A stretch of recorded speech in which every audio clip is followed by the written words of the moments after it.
Roman here, and welcome back to another episode of Let's Get You Wealthy with Jim Do. Thank you so much for being here. Good to be here.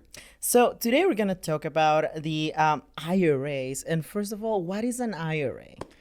Most people call it an individual retirement account, but actually IRA stands for individual retirement arrangement. That's what the IRS actually calls it. Oh, wow. But it's a retirement vehicle where you can invest money over time so that you have money when you're retired. So with the IRAs, you said that there are a couple of qualifications that you need to have. So what are some of those that you could tell our audience? Part of it depends if you have a 401k at work or something like that. And if you're an entrepreneur, if you're contributing to your 401k for your business. So there are different qualifications, but income is a big limit. So IRAs, traditional IRAs, give you a tax deduction when you put the money in. The money grows tax deferred. And then when you pull it out, it comes out tax free. There are limitations about pulling the money out. So if you pull it out early, before 59 and a half, you get a 10% penalty in addition to paying the ordinary income tax. So this is a long-term vehicle for something really for your future.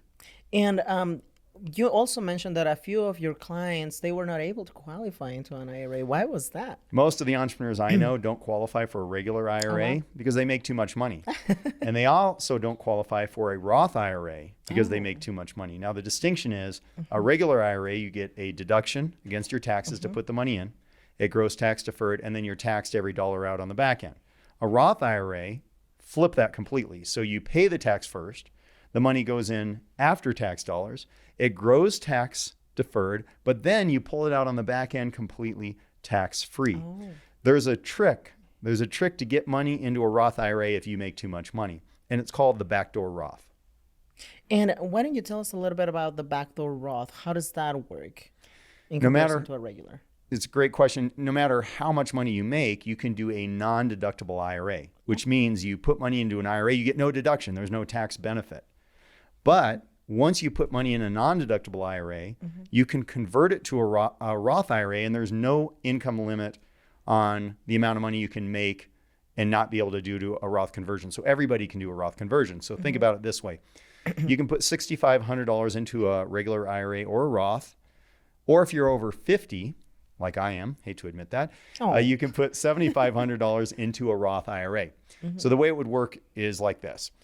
You make too much money to do a Roth IRA.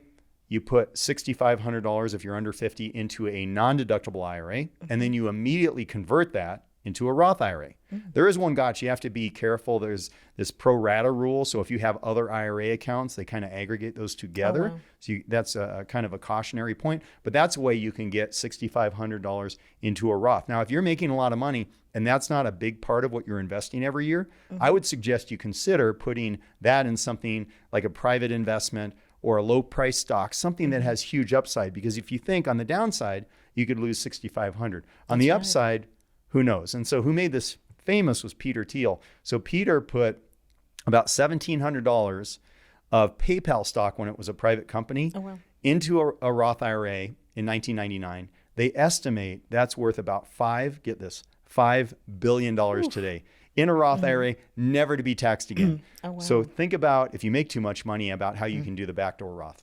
That's right. And this is one of the many investment avenues that you can explore. I know that some entrepreneurs, they think, oh no, but like I'm never going to do the traditional stuff. There are so many benefits and advantages that you can get from that as well. Now, you did mention that you can contribute a certain amount within these investment strategies. So in the case of an IRA, how much can you contribute on a regular one? On a regular or a Roth, it's $6,500. Unless you're over 50, it's $7,500. And then, of course, 401ks.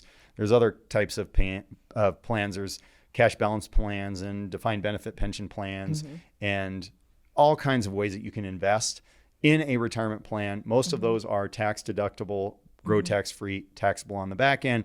Some people would say that's not good because in the future taxes are going to be higher. And so why do you want a deduction today at a lower tax rate when you're going to have to pay taxes on a higher tax rate? And to that, I say, here's the real answer about tax rates. And by the way, it depends on how much money you're going to be living off or spending when you're taking money out versus now.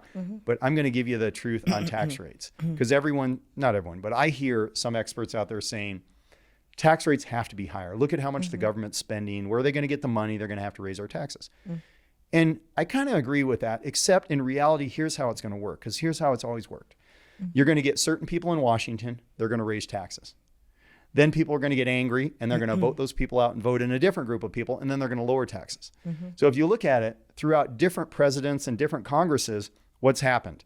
You had George W. Bush, who lowered taxes. You had Obama, who raised taxes. You had Trump, who lowered taxes. So we have that cycle going on. There's a cycle. So what you really want to think of as far as investing for tax vehicles, whether it's IRAs or Roth or regular, is you want to have money in different types of taxable vehicles.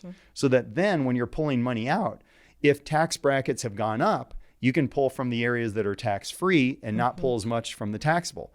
When rates go down, you can pull more from the taxable and less from the ones that are not taxed. So that way you're in control of how much tax you pay, rather than having all of your money that got no deduction today and is tax-free in the back end, or have all of your money in something that's tax deductible today and taxable on the back end. Exactly, because then again, you are not only relying on one investment vehicle, you have a garage full of different investment strategies that you can start applying depending on the time. Now, we also know that there is something called brokerage accounts. So what is the difference between a brokerage account and a regular IRA? Really, it's taxation. So a brokerage account, or any account, a normal regular account, is an account that is money that's after-tax dollars that you invest in some way. So this could be real estate, this could be stocks and bonds.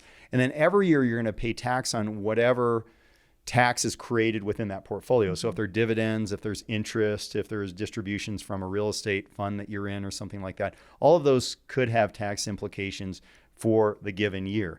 That's different than something like a Roth IRA or a regular IRA that has different tax treatment. So that'd just be your regular money. And by the way, if you're investing in real estate, if you have the option of putting your real estate in a 401k or an IRA, because they have self-directed plans you can use, or in a regular account, you say a brokerage account, but a regular account that's just after-tax dollars that you're investing and it's taxed whatever happens every year, put the real estate in the account that's the after-tax dollars rather than an IRA or a 401k. Why do I say that? One of the best parts of investing in real estate is the advantages of the depreciation you get for tax benefits. Right. And if that's in an IRA, it's locked up, you can't get that out for any personal tax benefit.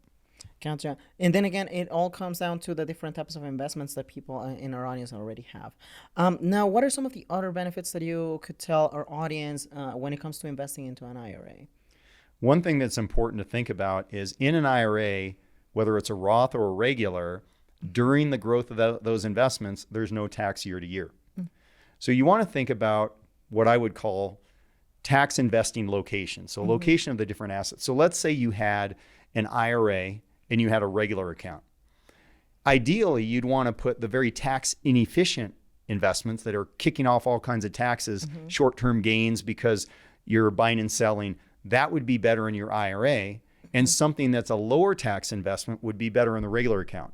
That way, year to year, the IRA, with all the taxes being created, that wrapper helps you avoid the taxes. So you don't have to pay any of those taxes. But the regular account is going to spit those off and you're going to have to pay those taxes on a year-to-year basis.